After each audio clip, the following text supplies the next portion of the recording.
Welcome po kayo sa ating programang Patnubay sa Kalusugan. Ngayon po ay nais kong talakayin yung PM sa akin po ng ating nanonood sa Facebook. Ang resulta ko sa dugo ay may Hepa B po ako, ma'am.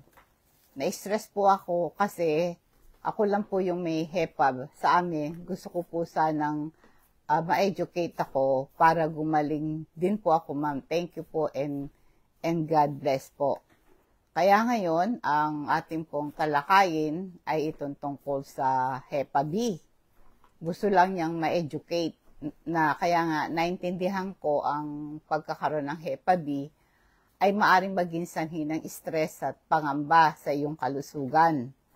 Narito ang ilang impormasyon na maaring makatulong sa iyo. Una, edukasyon. Tulad nga ng hinihingi mo, ma-educate ka. Edukasyon tungkol sa Hepa B, mahalaga na magkaroon kayo ng sapat na kaalaman tungkol sa Hepa B.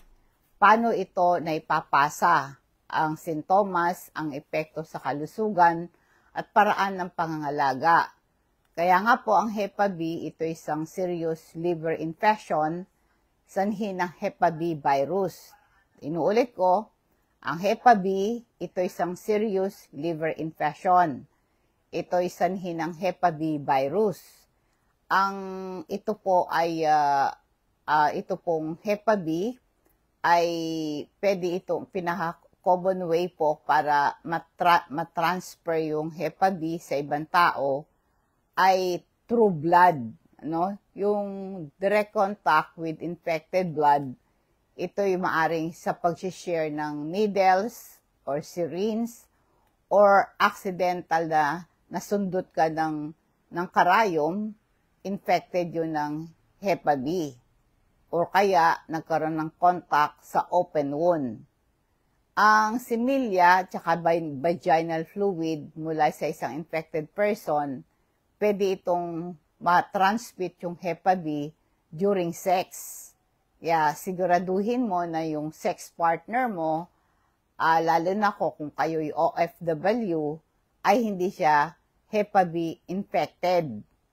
Ang mother to child, ang mother with a Hepa B, pwede niyang maipasa yung virus sa kanyang baby during childbirth. Ang Hepa B hindi contagious through casual contact. Hindi ka mahahawa sa sharing utensils or plate, ganon, or hugging or kissing, unless na merong open sore sa yung bibig, no? O kaya yung paggamit ng the same toilet or swimming pool. Yung pag-ubo or pagbahing, hindi naman to transfer ng Hepa B. Ang vaccine, itong pinaka-highly effective at recommended sa mga bata. Kaya kung ikaw ay may planong mag-OFW, ay kailangan ay magkaroon ka ng bakuna panlaban sa Hepa B. Yan ang aking papayo para ma-prevent nga ang pagkaroon ng hepatitis. Tulad po na sabi ko, ang Hepa B, ito isang virus ito. Mahirap itong pagalingin, no? At ito po, unang sinisira ng Hepa virus ay yung atay mo.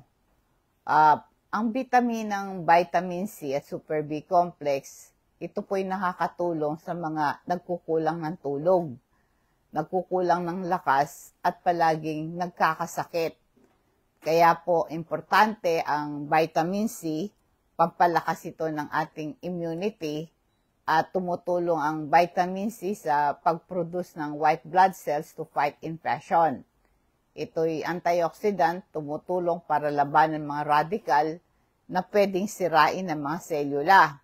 Kaya nga po kasama ng Super B complex kasi pareho silang water-soluble vitamins for energy production. Ito'y napakahalaga panlaban sa pagod at saka stress management. Sumusuporta ang vitamin C Super B complex sa nervous system at nag-i-improve ng sleep quality.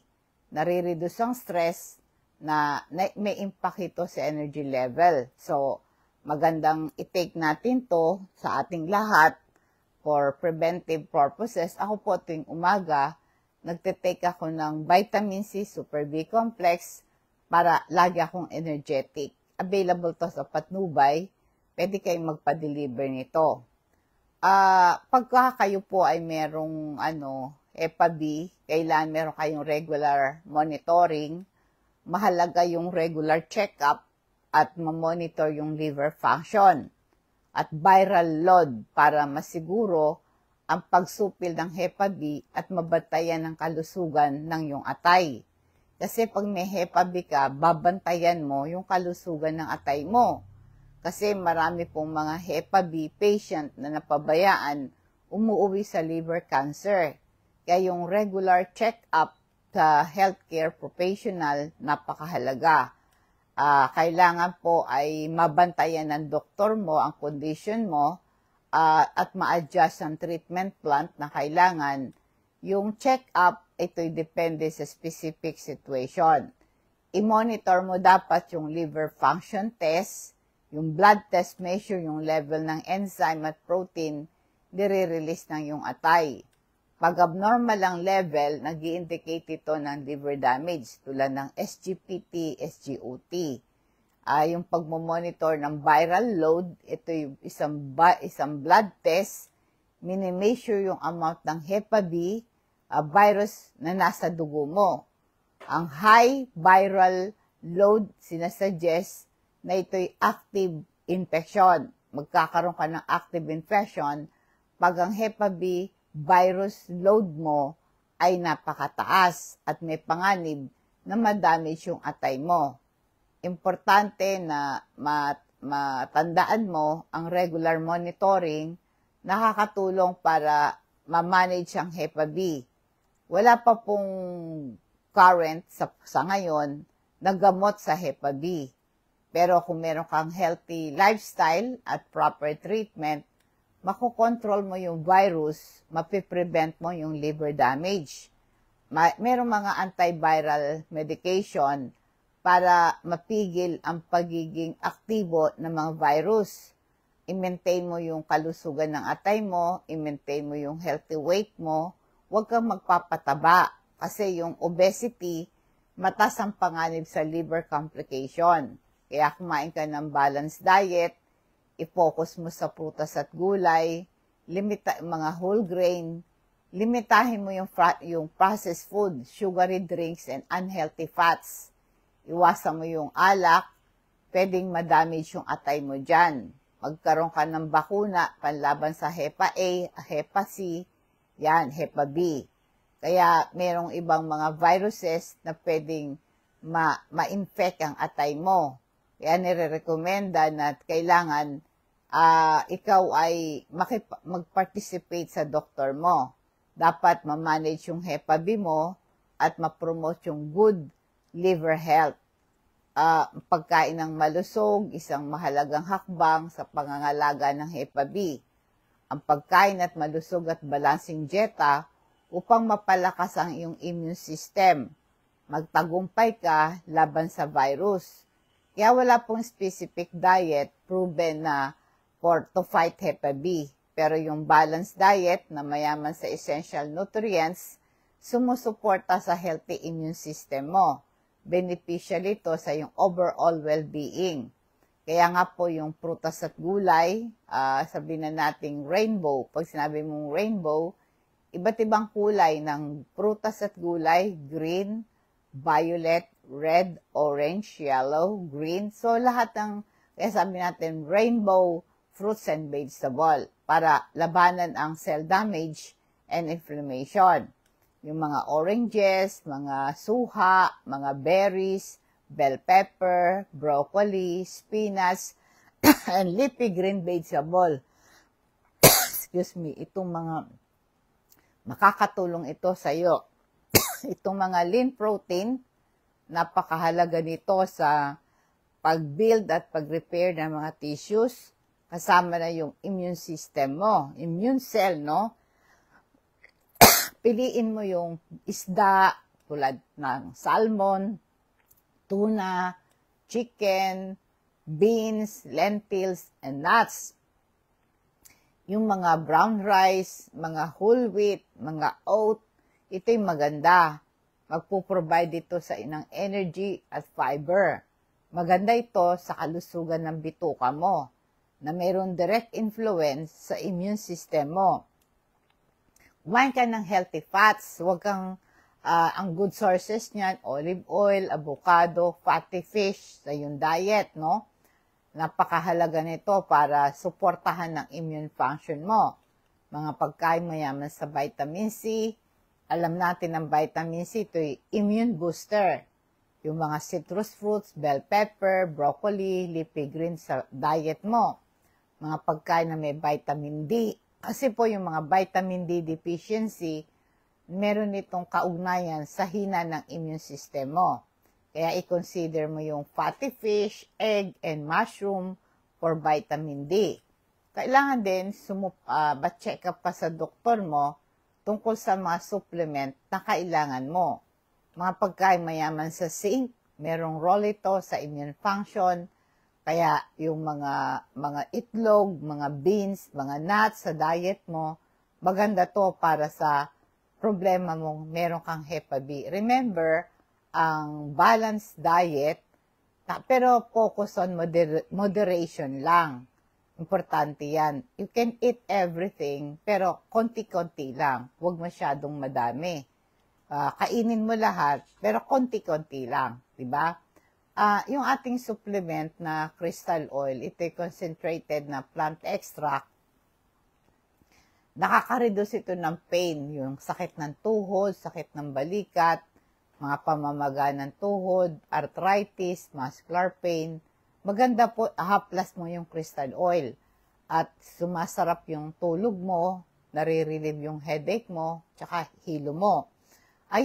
Amuyin mo, nakakalis ito ng hilo, baradong ilong, at nawawala yung congestion, nag-improve yung respiratory health mo. Kaya maraming natural remedies ito, may pangkalmanting effect ito sa digestive system mo kasi nakaka-relieve ito ng sinisikmura, kinakabag, yung bloating, stomach cramps at nare-relieve din ang pagsusuka mo dyan. Hindi ka rin kakagatin ng lamok at tanggal din ng kati mo. Available yan sa patnubay sa kalusugan. Yung activated charcoal naman po ay ginagamit ito for centuries na. Meron siyang antibacterial properties. Ang activated charcoal ay makakatulong dito para patayin yung mga bakterya sa bituka mo at nakaka-reduce ito ng inflammation. Nakakatulong ito para ma-reduce ang inflammation sa bituka mo, na-improve ang kalusugan ng bituka mo dyan, at ito'y natitreat yung poisoning, napiprevent yung hangover and drug overdose, nare-reduce yung diarrhea, nare-relieve yung gas and bloating, tumutulong ito para ma-absorb ang gas at toxin sa bituka mo, nare-reduce ang bad breath, no? Ito po yung nag-absorb ng bacteria at toxin sa bibig mo. Kaya itong Hepa B na ito ay nakakatulong po para ma-prevent ang paglala ng hepatitis B mo kung magte-take ka ng activated charcoal. Alam nyo po, iwasan mo ang pag-inom ng alak at paggamit ng mga bawal na gamot. Nakakasama ito sa iyong atay, lalo na rin ang paninigarilyo. Pwedeng mag-cause ng liver damage yan. Kaya yung alcohol and smoking, major risk factor sa liver damage. Kaya po, iwasan mo yan. At it leads to serious complication like cirrhosis, yung paninigas ng atay mo, at liver cancer. Kaya para lalo kang gumaling, sabi nga wala pang actual na gamot sa Hepa B, pero kailangan to mag-take ka ng antiviral medication, reseta ng doktor mo. Kaya ito po kasing pag-inom din ng alak at paninigarilyo, nahahadlangan yung effectiveness ng medication. Mahirap makontrol ang virus mo at maprotektahan ng atay mo kung meron kang bisyo na ganon. Kaya maganda, iwasan mo yan ang smoking and drinking, nag-i-increase ang panganib ng liver cancer sa mga Hepa B kung nagtitake ka. Kaya mag-quit ka na mag-smoking, importanteng step yan para maprotektahan mo ang liver mo. Talk to your doctor, discuss mo yung panganib ng alcohol and smoking in detail, mag-provide sila ng specific guidance sa'yo, mag-seek ka ng support, no? Para mag-quit ka ng paninigarilyo.